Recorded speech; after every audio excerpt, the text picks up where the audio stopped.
A young boy steps towards a chessboard and becomes the youngest chess grandmaster in the world. A young girl sees a tiara being raised to her head and sees her long-time dream fulfilled of becoming Miss India. A young man dreams of going to the Ivy Leagues and becomes the only student from India to be accepted to Harvard University undergraduate for that year. A young girl dreams of academic excellence and becomes the CBSE topper for all of India. What all of these children have in common is that they have been students of Amity International School. The topic that I want to speak about today, which is something which I am so deeply passionate about, I live it day and night. It is one of the few things that I consider my hobbies, not only what I do, is why Amitians will change the world. Which is to say, why many of you have not only the potential, but the high probability of going to change the world.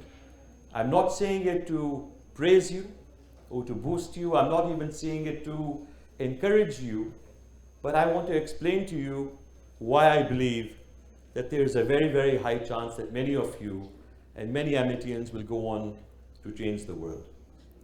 There is a wonderful book by Malcolm Gladwell called Outliers, in which he explains, after studying many, many successful people, what is the reason behind their success. And he concludes that apart from an individual's personal traits and hard work, there are many other factors and circumstances that propel them into positions of great success. So I want to lay out my logic for you by asking a few very basic questions. Where, when, what, how, who, and why. So let's begin with the where. All of you are so fortunate to be in a country that is one of the most dynamic, most progressing, one of the most youthful countries in the world. If you look at India's position in the world today, there is no one abroad that cannot today say that India has a very, very bright future. If you look at all the metrics, it is mind-boggling what is happening in the country. More than 500 million people that are due to migrate from rural areas into urban areas, insurance coverage and free healthcare for hundreds and hundreds of million people. Almost every sector that you look at, there is something happening which is revolutionary. So as a young person today in India, it is a very, very fortunate place to be. If you look at many developed countries, they may look more well established, but opportunities arise in those countries that are growing and yet where work is to happen. So number one, the where. We're very lucky to be in India, and where, as has been said, we can be part of growing and developing the nation. The second question is when. Now, I would say there has never been any point in history where there is more change happening, where there is more development happening at a faster rate than we are looking at today. If you look at all the different revolutions that have happened so far in the history of mankind, never has there been an opportunity where it is not machines or tools that will bring the next innovation. It is the human mind, the ideas, which can create the next innovation, the next disruption. If you look at what is happening with the fourth industrial revolution, many of you are students of science, you must be reading about it, learning it. I know that you have centers at your schools that give you the opportunity to learn about these. But what's happening in artificial intelligence? What's happening in IoT? What's happening with big data and robotics? There is no sector that does not stand to be absolutely disrupted, where new opportunities in innovation and entrepreneurship, and new ways of thinking about how we do business and how we live do not arise. So you combine where we are with when we are.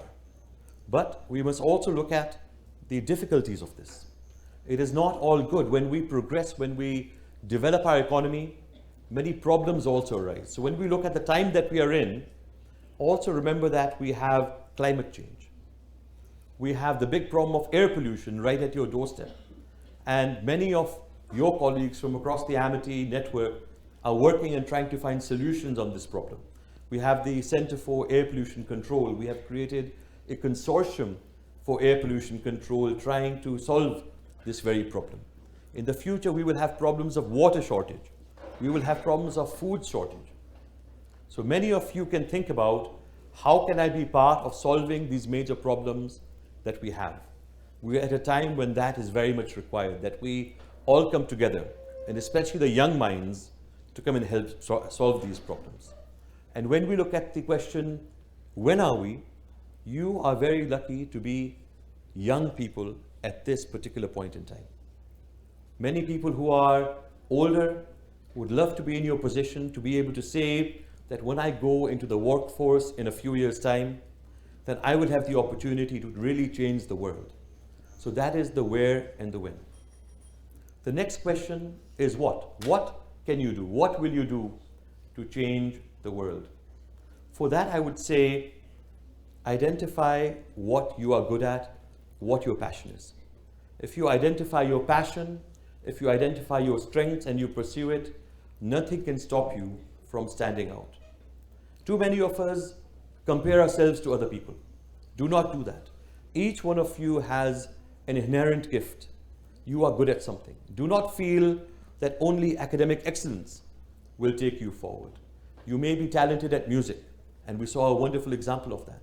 You may be talented at sport. You may have a great design sense.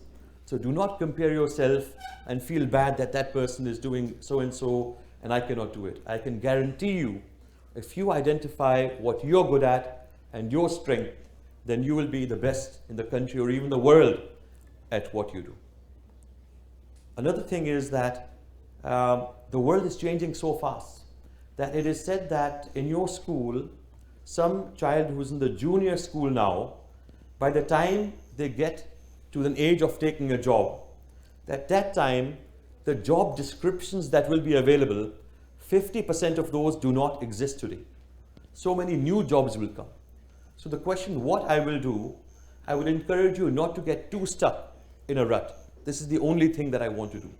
Such new roles and jobs will emerge, new ways of doing of business will emerge, that you will have many more opportunities.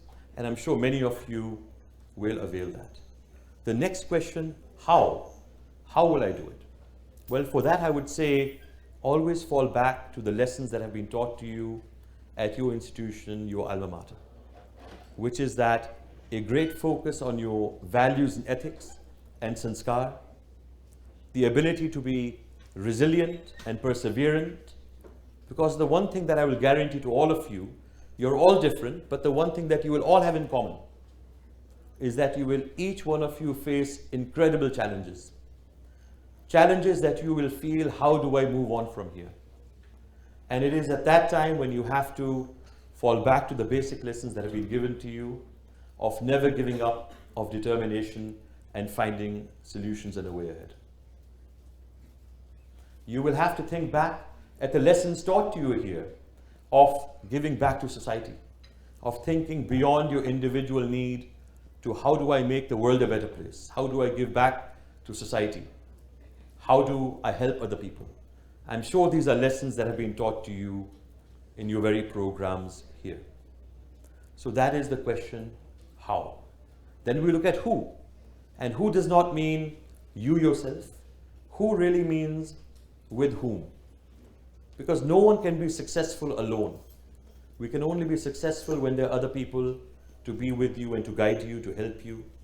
And your parents and your immediate family members, your teachers and your educators, the mentors that you will develop in your life, they will be with you on this journey. And then this incredible network of peers that you have all over the world.